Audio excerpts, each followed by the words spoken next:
All right, good afternoon, everybody. You're good? Okay. No losing pens. All right, today the COVID-19 public health emergency ends, and I want to take just a moment to talk about the important work that has happened under this administration to prepare the nation for the next phase of our response to COVID-19. To date, the administration has taken significant steps to ensure Americans have continued access to life-saving protections such as vaccines, treatments, and tests following the expiration of the public health emergency. Under this president, we launched the largest adult vaccination program in U.S. history, with over 270 million Americans receiving at least one shot of COVID-19 vaccine. And as you all know, our efforts have not been limited to the United States alone. Our government has been the largest single donor of vaccines, having shared nearly 700 million doses with 117 countries around the world. Since January 20th, 2021, COVID-19 deaths have declined by 95%. New COVID-19 hospitalizations are down nearly 90%, and COVID-19 deaths globally are at their lowest levels.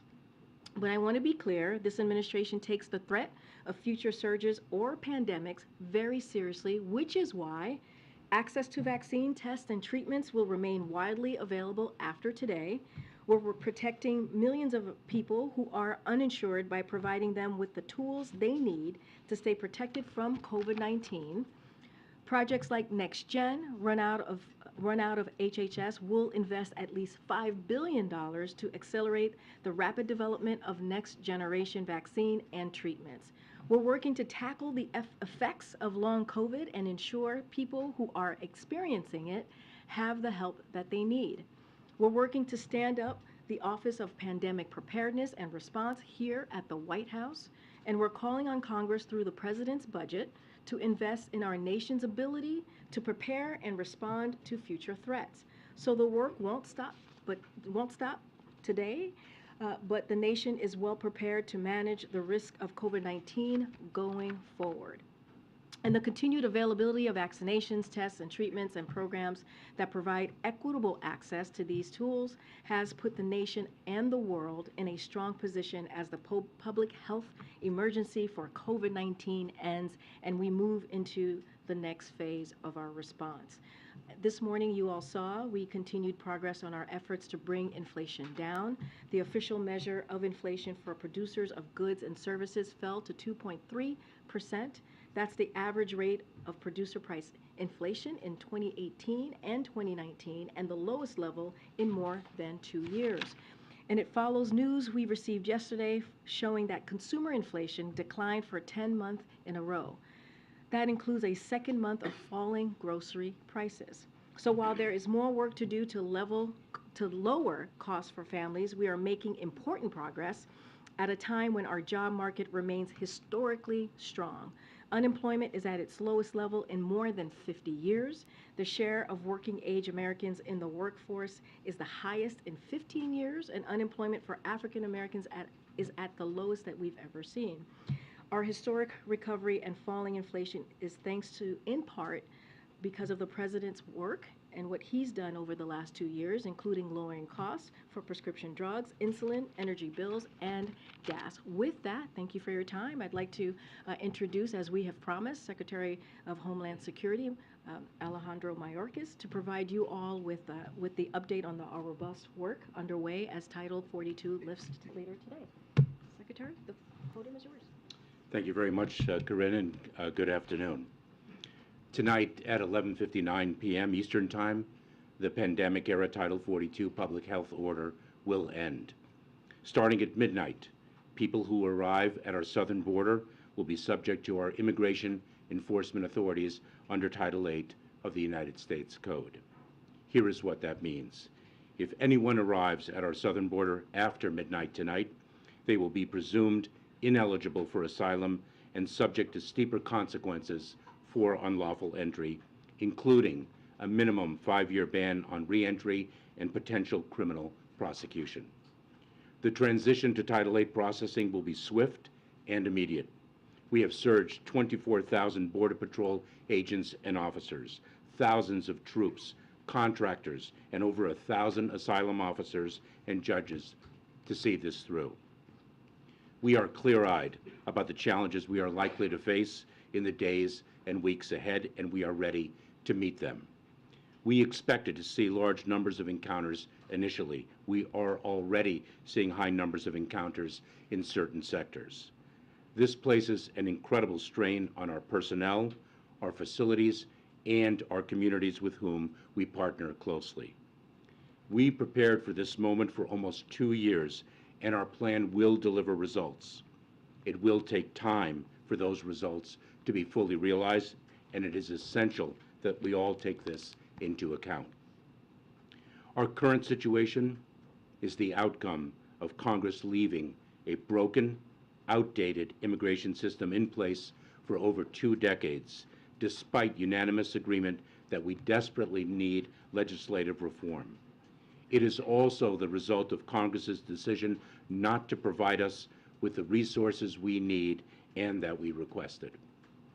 Our efforts within the constraints of our broken immigration system are focused on ensuring that the process is safe, orderly, and humane, all while protecting our dedicated workforce and our communities. I want to be very clear. Our borders are not open. People who cross our border unlawfully and without a legal basis to remain will be promptly processed and removed. An individual who is removed under Title VIII is subject to at least a 5-year ban on re-entry into the United States and can face criminal prosecution if they attempt to cross again. Smugglers have been long, hard at work, spreading false information that the border will be open. They are lying.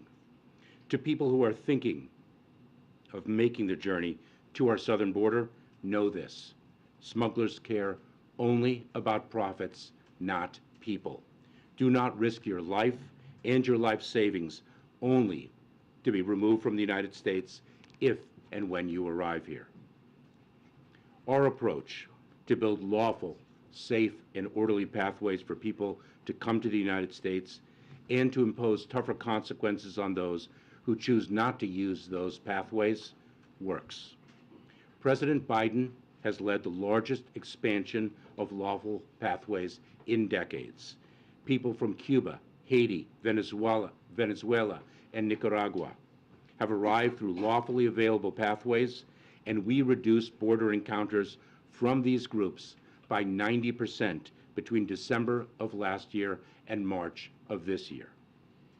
We are launching new and expanded family reunification parole processes for nationals of Colombia, Cuba, El Salvador, Guatemala, Haiti, and Honduras, and are increasing use of the CBP One mobile app for individuals to schedule appointments at our ports of entry. To those who do not use our available lawful pathways, we will deliver tougher consequences using our immigration law authorities. The new rule, finalized yesterday, presumes that those who do not use lawful pathways to enter the United States are ineligible for asylum. It allows us, the United States, to remove individuals who do not establish a reasonable fear of persecution.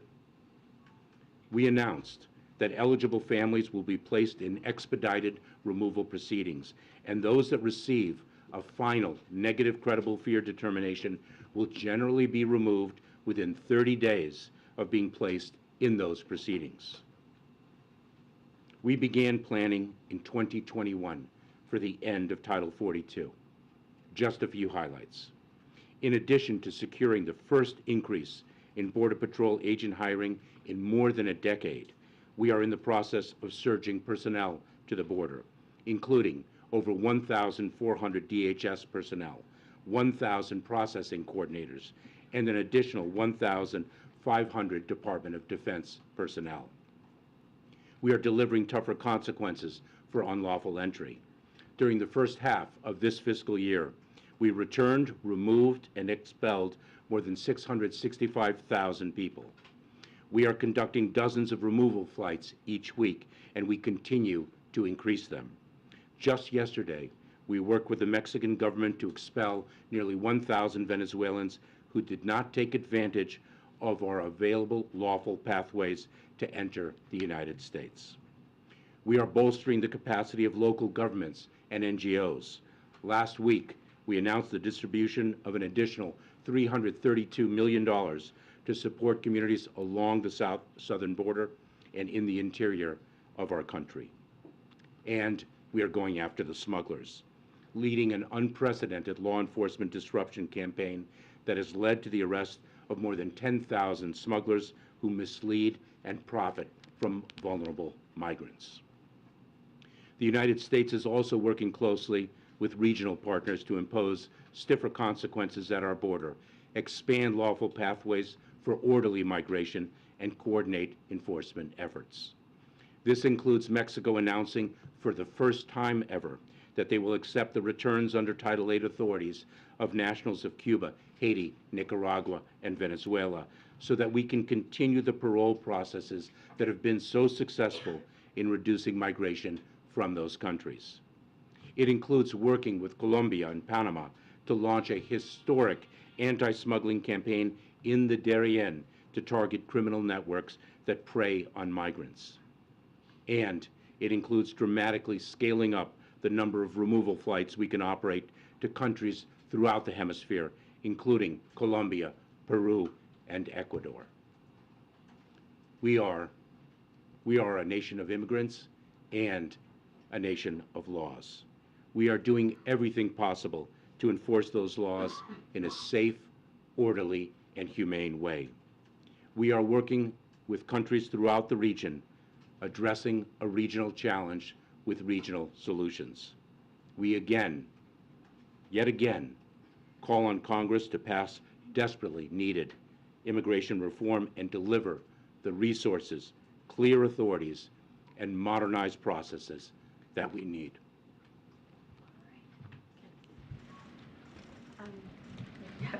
Just make sure. Hi, Jean-Pierre. How you doing? Good afternoon. I have two questions. One is, how do you decide which nationalities are going to be able to use the legal pathways, for example, with the Venezuelans and the Haitians and Nicaraguans? How did you decide who is allowed to avail themselves of legal pathways and who isn't on that particular track? For the parole programs, yeah. Yes. So what we did is we met the need with the parole programs. That was the demographic that was causing us the greatest challenge at our southern border, and we tailored our parole processes accordingly. So is it possible that those nationalities could shift as you see shifting nationalities at the border?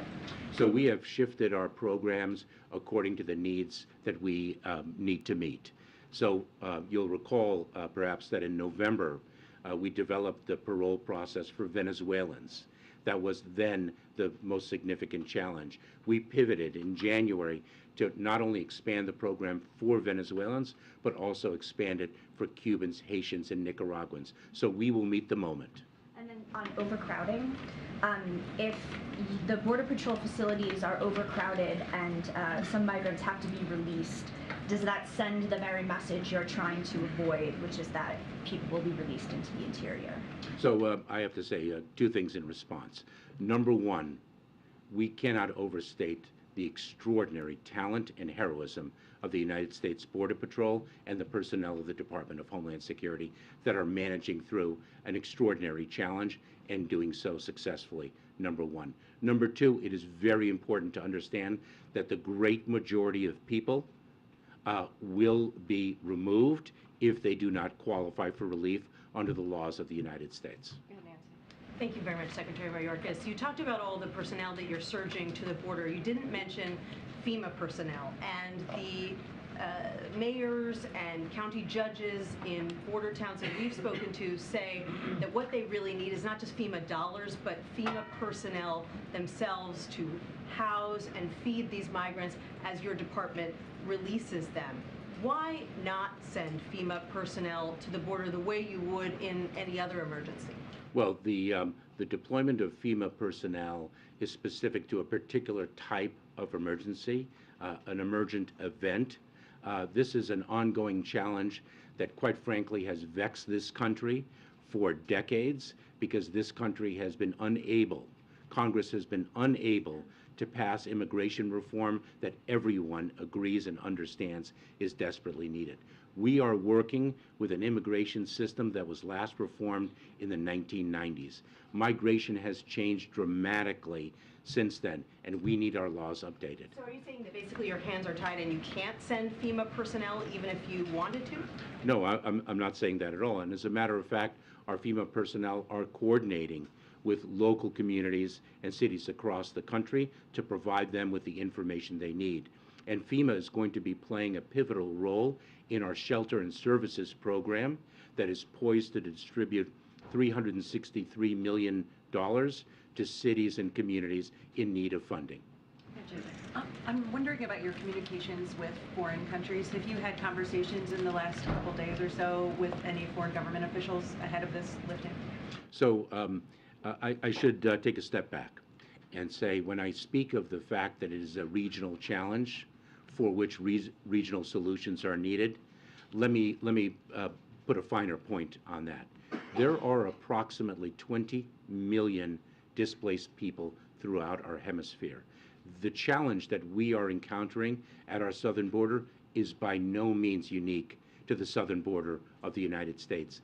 And I have learned that powerfully, not only through the information and analysis that we undertake in the United States government, but in our conversations with our foreign partners.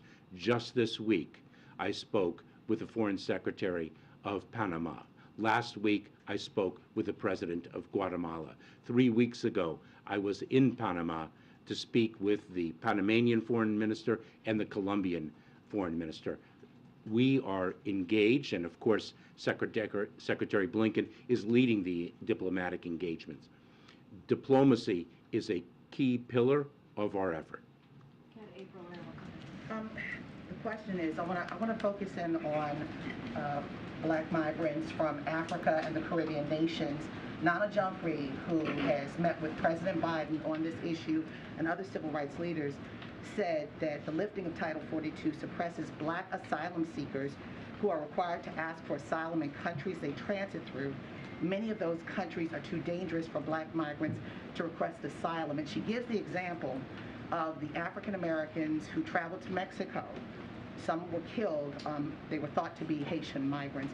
What do you say to that? And what is there an effort? And what will you do to safety net or safeguard some of these Black migrants who are trying to come now for asylum, who are in countries or transiting through countries where they cannot ask for asylum through under the laws that the Biden administration has put in place? So let me share with you one way in which migration has changed dramatically over the years. It is no longer the case that individuals can, on their own, reach the southern border of the United States. They have to place their lives and their life savings in the hands of ruthless smugglers that exploit them and ruthlessly do so. And we have not only a security obligation, but a humanitarian obligation to cut those smugglers out. And that is indeed what we are doing. And this President Biden, has rebuilt our refugee processing capabilities and has committed to a large number of refugee admissions to the United States.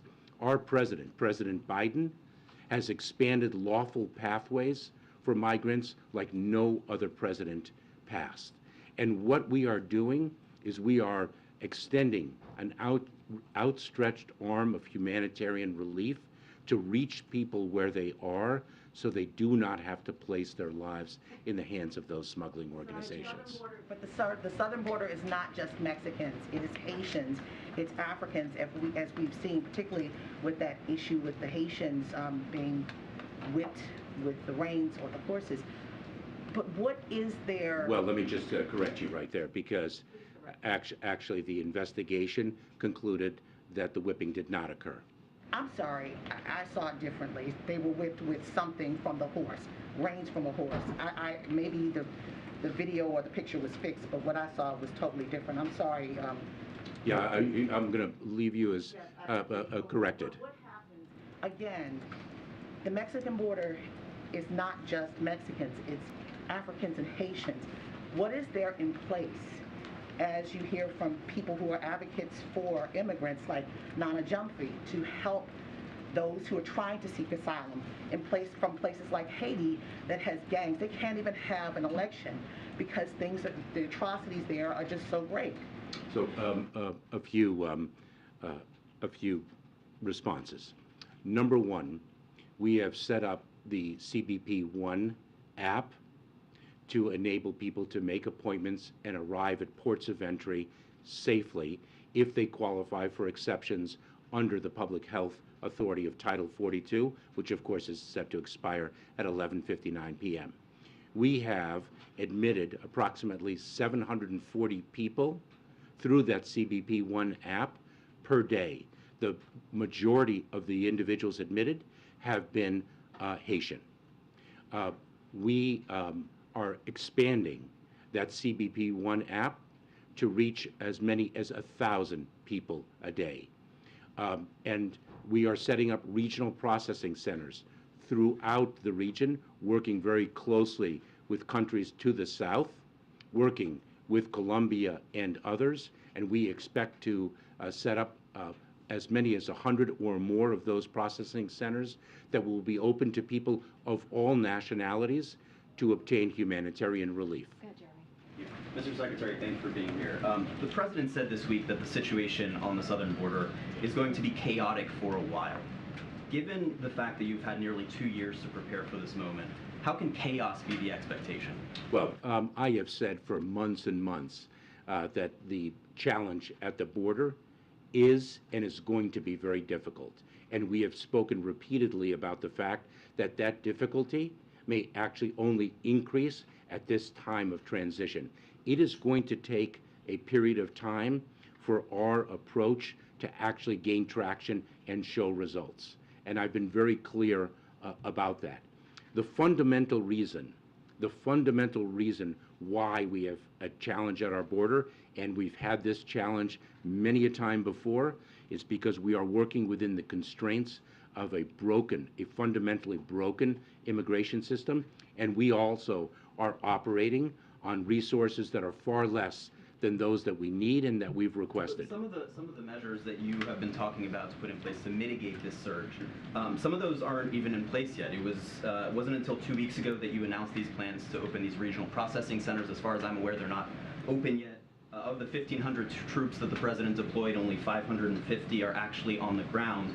So given how long you have known that Title 42 is ending on May 11th, why aren't all these measures already in place? So we have implemented measures well before those few that you identify. Our parole processes would be an example. While we deployed 1,500 additional Department of Defense personnel, we've had 2,500 Department of Defense personnel well in place already. We have surged resources of all types over months and months, not just personnel, but transportation facilities, technology, additional bed space. So we have been, in fact, you've done all you can at this point. We have done all we can with the resources that we have and within the system that we are operating under. I want to ask you a couple of questions, Mr. Secretary. Thanks for being here. First, on the CBP One app that you were speaking about right now, migrants that are speaking to journalists, including our reporters on the ground, have indicated a series of frustrations. They say they're having trouble logging on, they're having trouble getting appointments, they're having trouble with language barriers. Perhaps they speak indigenous languages or others, and they're seeing technical glitches right now. So what specifically is being done to fix that right now, and does that app provide false hope to these migrants coming that will only lead to future frustration and surges like we saw from Venezuelans only a matter of months ago? So we have seen a tremendous acceptance of the CBP One app. We are utilizing it very effectively. As I referenced earlier in response to the reporter's prior question, that 740 people per day are reaching our port of entry. Those, by the way, are not individuals who've only made appointments, but actually a fraction of the people who have made appointments using the CBP One app. It has proven successful.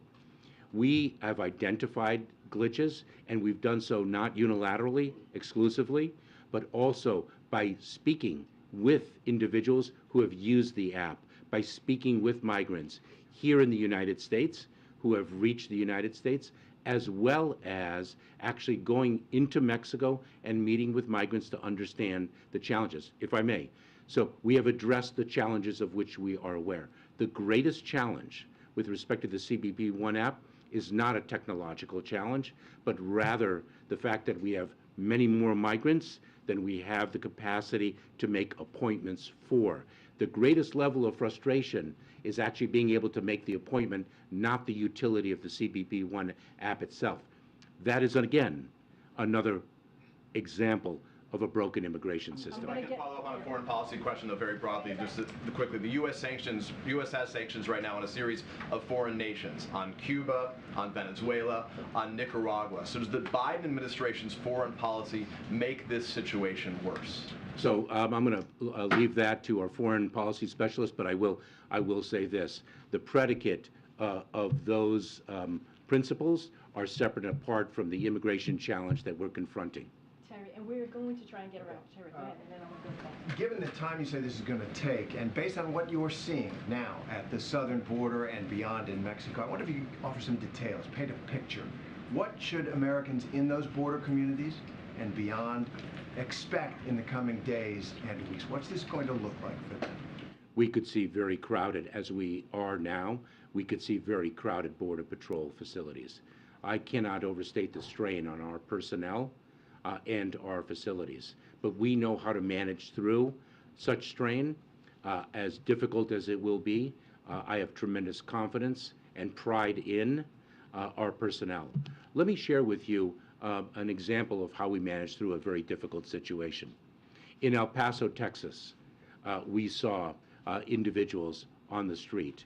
We engaged in a very sensitive and humane law enforcement operation to address that challenge, and we successfully have done so to the praise of the city of El Paso. Can I just follow up? Our teams in El Paso say that there are hundreds of migrants now in the open, in shelter with very limited access to food and water and bathrooms for days. Why are they being processed? Is that what we can expect? So we are working very closely with nonprofit organizations, with community groups, to really deliver a community response to the challenge. I cannot understate, I cannot overstate how much of a challenge it is going to be, and how we all have to deal with it as one administration and one country. Fundamentally, we need Congress to act. Go ahead, Michael. Thank you. Mr. Secretary, thank you for doing this. Is this exclusively a challenge at the land border, or are you also seeing an increase in irregular migration by sea to Florida and to California for that matter? And then secondly, on the regional processing centers, I know that your staff has said that you'll have more announcements on exactly where those will be in the coming days, but just to echo my colleague's point, did you want those to be ready ahead of the expiration of Title 42, and can you give any details on exactly where those processing centers will be? So with respect to maritime migration, a number of months ago, we were experiencing pressure in the maritime environment, and we responded to that pressure with increased resources. It is incredibly perilous for individuals to take to the seas. The search and rescue operations that the United States Coast Guard has to undertake all too often to rescue people, those seas are rough, and the vessels that they use are extraordinarily flimsy, and we see death on the high seas. And so we plussed up our resources, our Coast Guard resources. We also activated more robustly the reunification programs that give a lawful pathway for individuals to reach a country of safety. Brian. There was a second part to that question. Oh, I'm so sorry. Sorry. I'm sorry, Michael. I'm trying to get as many people as I Oh, can. the regional processing centers. Sorry about that. I apologize. So the regional processing centers, that's not something that the United States can set up unilaterally within a matter of weeks. This is a subject that requires diplomacy. We rely on our foreign partners, and it takes a great deal of partnering not only with the partners themselves, but also with the international organizations that are part of the fabric of international humanitarian relief. The United Nations High Commissioner for Refugees, the International Organization for Migration, and others. Go ahead, Brian. Thank you, Mr. Secretary. A bus of migrants from Texas arrived in front of the Vice President's office this morning, Vice President's house this morning. What's your response to that, to more buses of migrants being sent from Texas to Washington, D.C.? It is a both sad and tragic day when a government official uses migrants as a pawn for political purposes. Thank you, Karine. Thank you, Secretary, for being here. On the memo that the U.S. Border Patrol chief sent to sector chiefs last night allowing for parole releases if overcrowding becomes an issue, that's not Title VIII, like you said, would happen. I mean, these migrants don't get an alien registration number that would be used to track them. They don't get a court date. They're instead asked to self-report to ICE within 60 days. You said at the beginning that you've prepared for this moment for almost 2 years. So why is part of that plan an honor system? Oh, it is not an honor system. What we do is we use the resources that we have to meet the challenges that we confront. This is a tool that has been used in the past. The vast majority of individuals will indeed be placed in expedited removal, and if they do not qualify, will be removed in a matter of days, if not weeks, from the United States. When we encounter a volume of individuals for which we need to address in a different way, we do so. If those individuals do not honor their commitment to surrender to an immigration and customs enforcement officer to be able to be placed in enforcement proceedings, they are a subject of our apprehension efforts. You said that it would be a fraction of migrants that this happens with. How many is a fraction when you've had almost 6 million illegal crossings under this administration? We, last year, removed, returned, and expelled approximately 1.4 million individuals. That is the most in any one year. Will you be on shaky legal ground, though, with mass releases? Well, first of all, First your question has a factual predicate with which I would disagree about mass releases, number one. But releases of individuals subject to immigration enforcement proceedings is not something particular to this administration. Case-by-case basis, and this would not be on a case-by-case basis. We implement our operations in conjunction with the Department of Justice, and we have confidence in the lawfulness of our actions. Thank you. Mr. Secretary, are you concerned that the new asylum regulations will encourage more children to leave their families since unaccompanied kids are exempt? No, we are not. It is an obligation for us to address the needs of unaccompanied children. So we do not have that concern, and what we are driving to, what we are fundamentally driving to, is to build lawful pathways so people do not have to make those difficult decisions, and they don't have to take the dangerous journey in the first place. And we are expanding lawful pathways to an unprecedented degree under the President's leadership. Mr. Secretary, just one more. What is your assessment of Mexico's enforcement of the border? We are working very closely with the government of Mexico. The President has spoken with the President of Mexico as recently as earlier this week. They have corresponded last week, and Mexico is taking very important enforcement measures that we greatly appreciate and that were taken in coordination with us. Yeah, so, Secretary, how is the administration redirecting the immigration judges to prioritize new arrivals, and will that affect the backlog that's already there for previous arrivals? So Peter, your question, if I may, just to hit this point once again, your question speaks of an immigration court backlog that exceeds 2 million cases. What a powerful example of a broken immigration system. Not only are we surging asylum officers, about 1,000 asylum officers, to conduct credible fear screenings in the context of expedited removal, but the Department of Justice is surging immigration judges alongside us. Thanks. Sir, if I could ask you about the... Sorry, Peter. I'm trying to get, sorry about that. The Title 8 enforcement you're talking about, you're trying to send a message.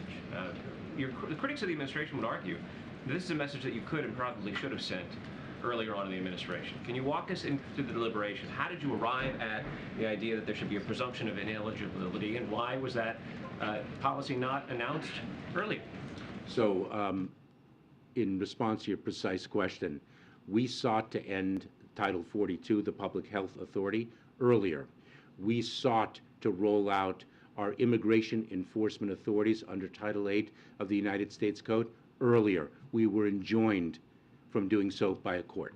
But specifically, the asylum policy, the presumption of inadmissibility, why not come out with that sooner? You're trying to send that message now. And It's not a message. We don't promulgate a regulation. We don't promulgate a law to send a message. We promulgate a law to achieve a policy and operational outcome. And the outcome that we seek to achieve through this regulation is to incentivize people to take the lawful pathways and disincentivize them to place their lives in the hands of ruthless smugglers. It's on the screen behind you as deterrence, new regulation directing migrants. That's not a message. That's an impact on human behavior. Okay, we got to, go ahead. I'll go to the back. Thank you. Thank you, Secretary. First, have you ruled out family detention as an option? And then two, you said that you have many more migrants than you have appointments for. So is there any effort to try to expand the appointments, and do you have numbers for how many appointments are confirmed per day? So we are indeed expanding the use of CBP One app from approximately 740 arrivals at our ports of entry along the southern border to 1,000 a day. And we are exploring what other capabilities we can add to that. And the first part of your question was family detention. This administration ended family detention in March of 2021. So you're not going to bring it back at all? We've made it clear that families who are in immigration enforcement proceedings, including in expedited removal proceedings, a more accelerated immigration enforcement process, will be on alternatives to detention. The conditions of alternatives to detention may be increased as the situation warrants. To what?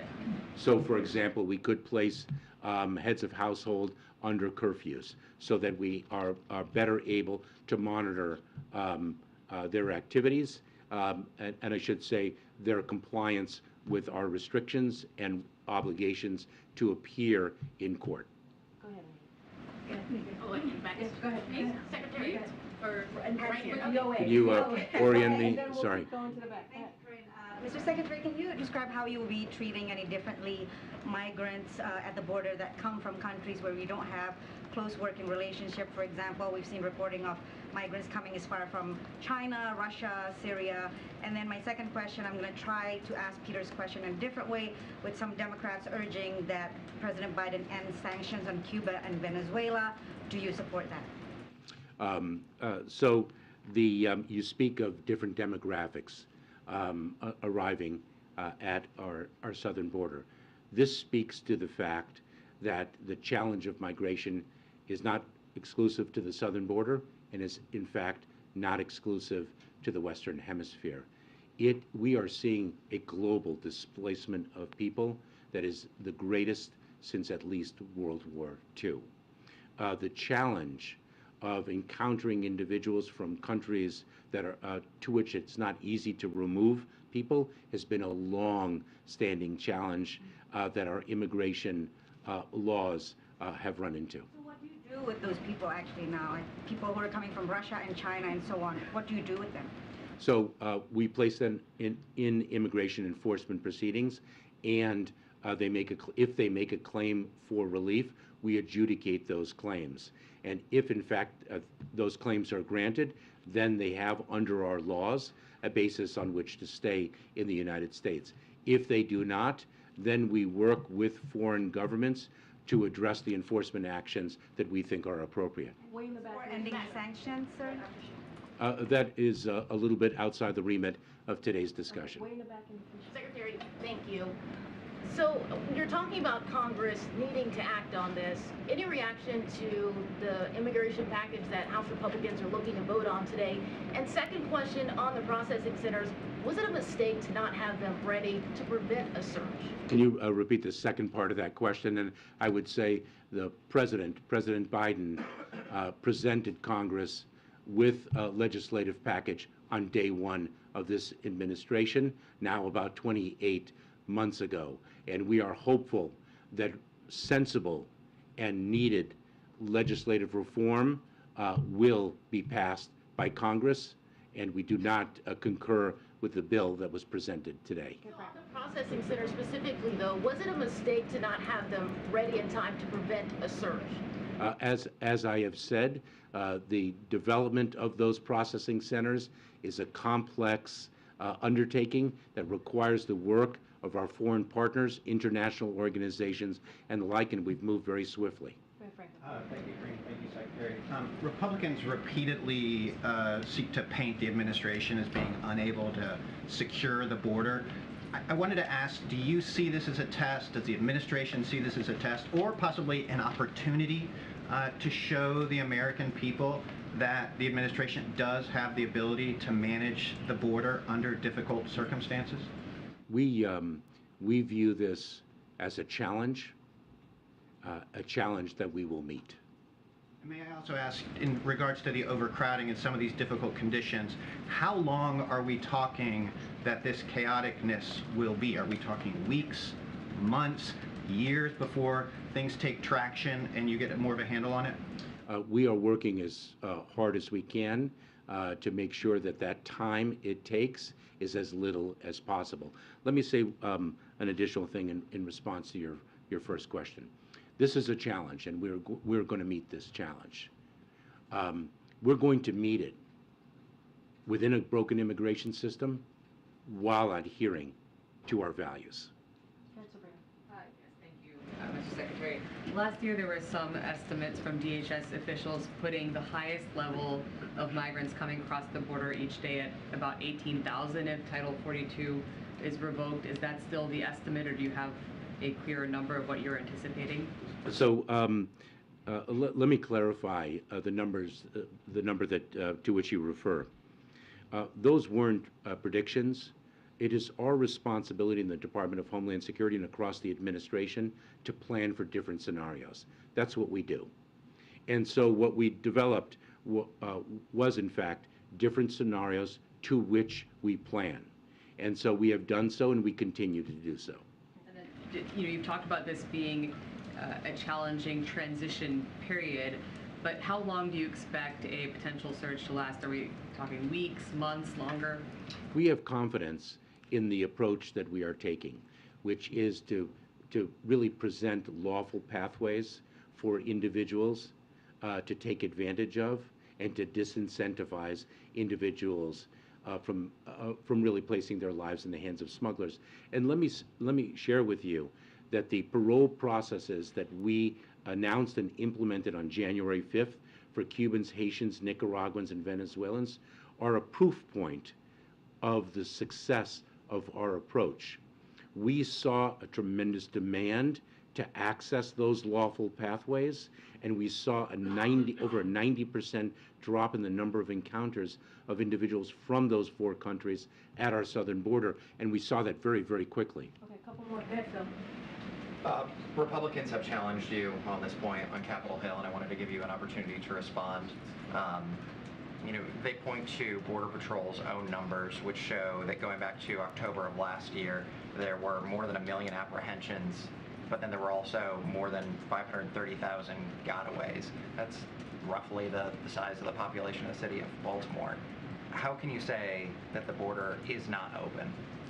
So we removed, returned, and expelled 1.4 million people last year. Ask those 1.4 million people if they think the border is open. Our apprehension rate at the border is consistent with the apprehension rate in prior years. And then in El Paso, they've declared thanks to the extraordinary work of the United States Border Patrol. Thank you. And In El Paso, they've declared a state of emergency, but we've also seen this in other cities like New York and Chicago. I'm wondering, while so much of the focus is on the southern border itself, can you tell us more about the steps that DHS is taking to support those cities elsewhere, as this surge affects not just that geography, but other cities and states across the country? I would say a number of things. Number one, we're grateful to Leader Schumer and Congress for the Emergency Food and Shelter Program funding in the omnibus this past December of $800 million. That's a significant increase over the prior year's funding of $150 million. We're working very closely with cities and communities along the border and in the interior of the United States. We need the system fixed. Thank you, Mr. Secretary. Back to the question of mass releases. I know you've pushed back against that, but the Florida Attorney General has filed a lawsuit against you, alleging that you are about to conduct a policy of mass releases with the news that was released yesterday. What's your response to that, and more broadly, what's your message to the judicial branch, who is playing a role in this process as well? Well, I don't send messages to the judicial branch. The judges make the decisions that they believe are warranted under the facts and laws before them. But I will say this: it is interesting to see some of the tools that we employ that are successful or operationally needed to be challenged in the courts. So, for example, the parole process that we announced and implemented on January 5th for Cubans, Haitians, Nicaraguans, and Venezuelans.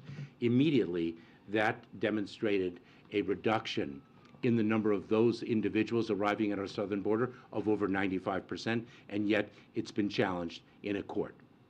And so our parole authority, when we use it to release a fraction of the people whom we encounter, and that is challenged, I question the motives of the plaintiffs. Thanks, Karine. Following up on the emergency food and shelter program that you just mentioned, groups in El Paso that are helping to feed and house this influx of migrants, they say this program has a problem in that the funding can only be used to help migrants who've encountered DHS and been processed. Is that requirement realistic to the situation that these communities are facing? It is necessary, and I should say this past Friday, under the Emergency Food and Shelter Program, we distributed $332 million primarily to border communities.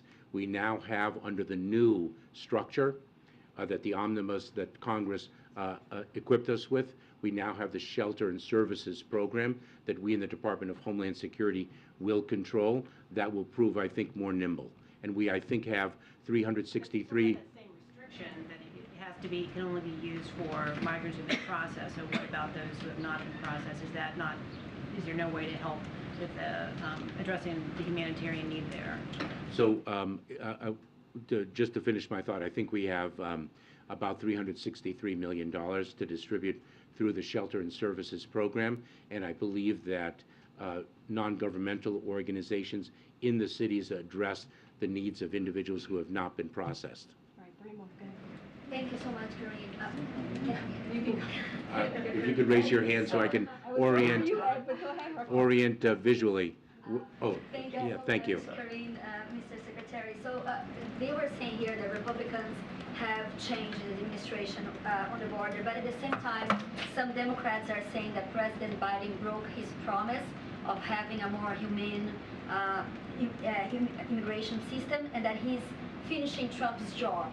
So I ask you, how is it more humane to expel people and penalize them, people who are fleeing violence, poverty? You were just saying that the number of deportation was the highest last year of any year. So let me just, the words have legal significance. So an expulsion is what happens under the Public Health Authority of Title 42. We sought to end the application of Title 42 some time ago. This administration stands markedly different than the prior administration. Markedly different. We have, in fact, a family reunification task force that has now reunified, I think, more than 700 families that were cruelly separated.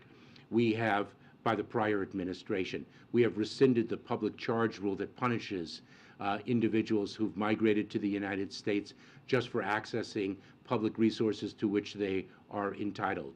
We have granted temporary protected status to quite a number of countries. This president has led the unprecedented expansion of lawful pathways. We stand markedly different than the prior administration. We do not resemble it at all. What we do, and by the way, we have rebuilt an asylum system that was dismantled in the prior administration.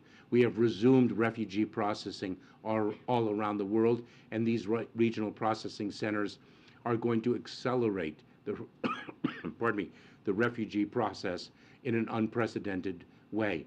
We are a nation of immigrants, and we are a nation of laws.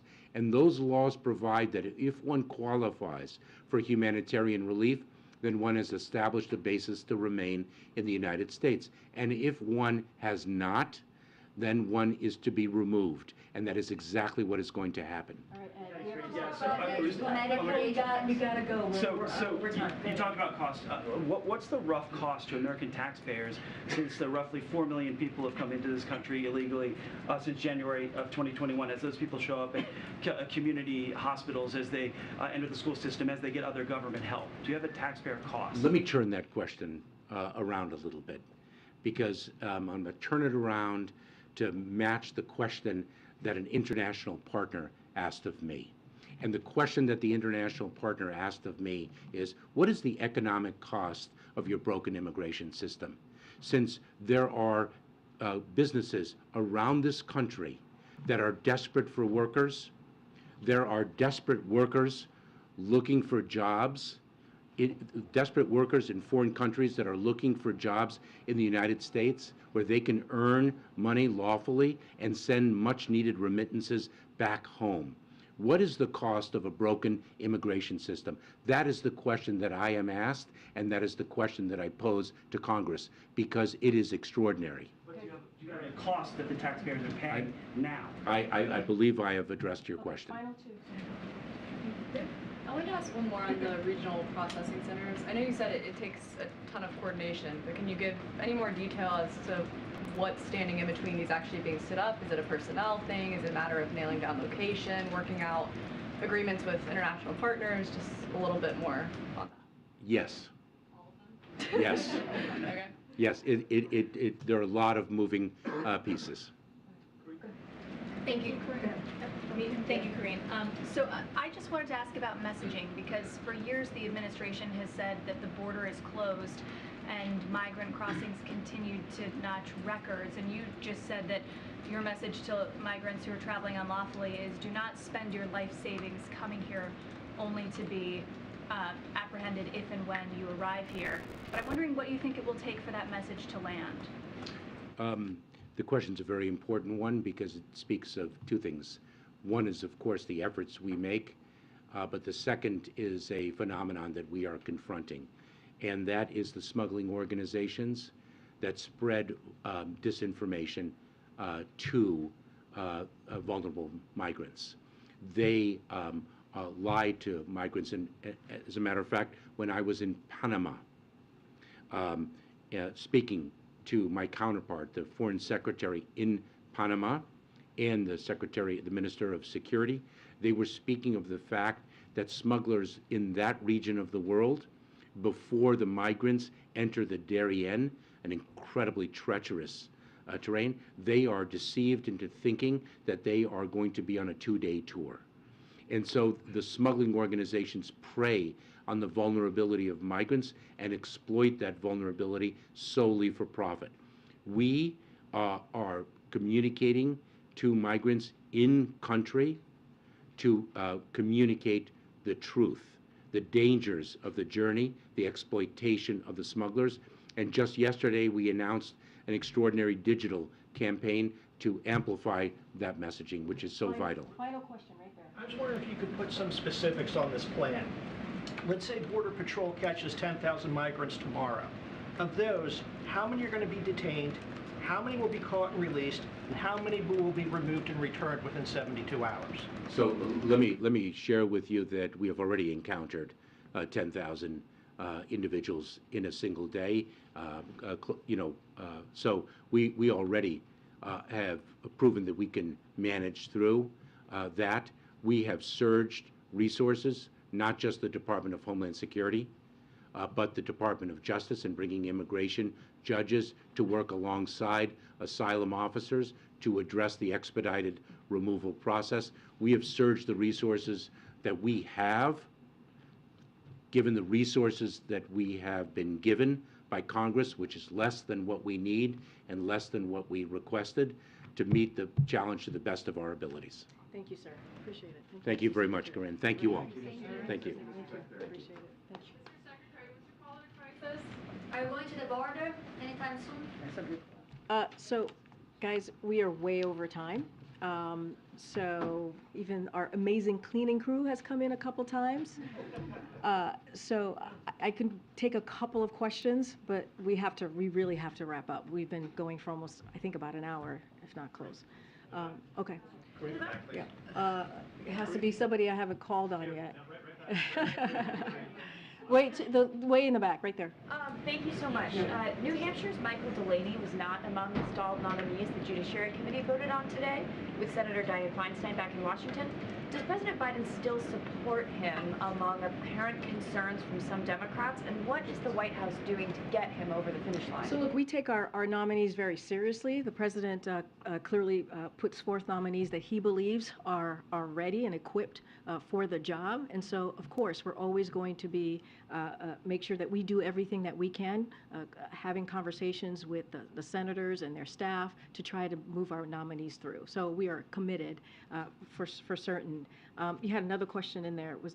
And then you mentioned Senator Feinstein. We're glad to see her back. As you know, she is a longtime friend of the president, and he's been wishing her a speedy recovery, and it's glad to see her back in the Senate. And I'll leave that there.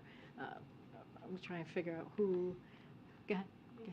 Has the president reached out to Senator Manchin after he said he'll vote against the EPA nominees, or what's the plan to get these nominees through if not? So look, I don't have anything more to say than what I shared yesterday on Senator Manchin's comments. Look, Senator Manchin is a friend. We've been able to do really historic, move forward some historic pieces of legislation with Senator Manchin, including the Inflation Reduction Act and other bipartisan infrastructure bills and law now and other pieces of legislation. So we are going to continue to have conversations with them. We're going to continue to have a good relationship. I just don't have anything more than what I shared yesterday. Go ahead, Ariel. Thank you so much. Can you update us on the talks about the debt ceiling? And related to this, Donald Trump yesterday said that Republicans should actually trigger a default if they don't get spending cuts. Does that make a default more likely? So look, I would remind you all what he said in 2019. And first, I got to be super, super careful. Let me just say that first. We respect the rule of law. He is we know, presidential candidate. But what I will say more broadly and focus on what he said in 2019, how, paraphrasing here, how defaulting is not something that we should be doing. And so the question is, what has changed? What has changed now from 2019 to today? Look, we've been very clear that Congress needs to do their job. They must do their job. It's their constitutional duty to get this done. We've done it 3 times under the last administration. We've done it 78 times since 1960. But also, like I said, I want to be very careful because he is a presidential candidate. But I can speak to 2019 and his comments about the importance of making sure that we do not default and we're not a deadbeat nation. Okay, let me see. Go ahead, America. I haven't called. Thank you. Thank you, Karine. I have another question on the situation at the southern border. So even ahead of the chaos of this week, morale amongst Border Patrol agents is low. They've been through a lot with the ongoing surge of people coming across the border. And according to the acting deputy commissioner of the CBP, 36 agents died by suicide in the last 3 years alone. So what is President Biden doing to show America's frontline police that he hears them and that he cares about the unprecedented issues they're facing? And so, look, our hearts go out to those families of those law enforcement members who, as you just stated, took their lives. So, look, Secretary Mayorkas spoke to this. He actually lifted up the CBP and said the work that they're doing is truly tremendous. This is why the president has taken this so seriously, making sure that we have troops that go down to the border so that they can give some relief to the CBP, the patrol, the law enforcement, and be able so that they can be able to do their jobs, right? And so that's why we put forth. And what we have seen on our end is you've seen House Republicans who have voted to fire 2,000 law enforcement. Those same CBP members, they voted to fire at least 2,000, voted against giving resources for folks who are at the border, for DHS, for these law enforcement officers. And so the president is doing everything that he can with the tools that he has in front of him. That's why he asked Congress on his first day, please, we have a comprehensive plan in front of you. We want you to take a look at this. We want to fix a system that has been broken for decades. You heard the secretary said since 1990s. And so it is time to get to work. The president is doing everything that he can. We understand there is a challenge at the border, but we are going to continue to put forth a robust multi-agency process to deal with an issue that has been around for decades and decades. See who I have not called. Go ahead, Karen. Do you have updates on when the president and congressional leaders will meet tomorrow? How much time the president's allotting for that meeting? And can you give us an update on the staff meetings that took place since that principals meeting? So and how would you care? Absolutely. So I don't have any updates for you yet for tomorrow. As you know, the president asked the four leaders, the congressional leaders, to come together again tomorrow to follow up on a conversation that they had just a couple of days ago. As you know, we don't read out private conversations, and we certainly don't negotiate in public, but I can confirm, as you all have been reporting, that the staff met yesterday to follow up on the conversation, to talk about congressional leaders, to the four congressional leaders and how they saw moving forward on budget and spending. That's regular order. That is something that has been done year after year to talk about appropriations. And so the staff are meeting again today, and don't have anything further beyond that, but certainly we will share once we have a time and more information and logistics to share on tomorrow's meeting. On the visit of the Spanish president tomorrow, is there a 2-and-2 press conference that's been added for that? I don't have a press conference to read out to you. As you know, the president's very much looking forward to speaking with the leader. I just don't have anything more to share. I'm sure NSC will be holding some sort of background call, more information to share with all of you.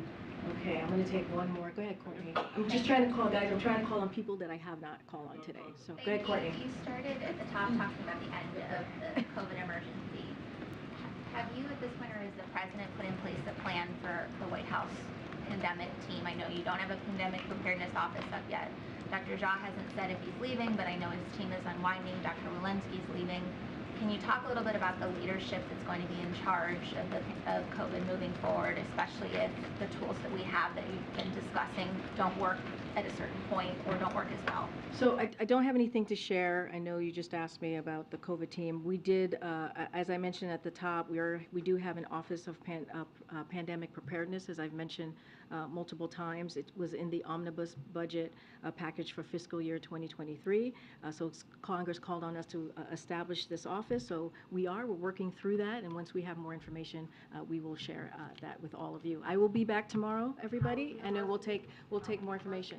I'll be back tomorrow, guys. Thanks, everybody. Thanks.